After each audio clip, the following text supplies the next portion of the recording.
रचिछि घूर्णिझड़ जहाँकि घूर्णिझड़ जोगु विशाल बिलबोर्ड भांगी 14 जनकर मृत्यु होइथिबा बेले 50 रु अधिक जन आहत होइछन्ति। तेबे मुंबई आकाशरे हठात माड़ी आसीथिला घूर्णिझड़।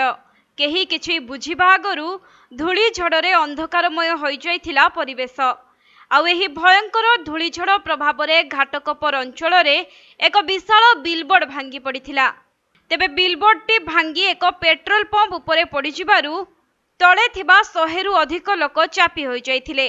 फलरे घटनास्थल तुरंत एनडीआरएफ टीम पहुंची उद्धार कार्य को आरंभ करथिले। एथिरे 60 रु अधिक लोकंकु उद्धार करा जाई हॉस्पिटल रे भर्ती करा जाइथिबा बेले 14 जनकर मृत्यु होइछि।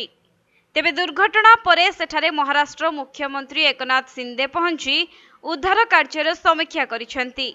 बिलबोर्डटी सेठारे लागिबा पई अनुमति थिला कि नाही से संपर्क रे तदंत करा जाई कार्यानुष्ठान ग्रहण करा जिवो बोली उपमुख्यमंत्री प्रकाश करिसेंती।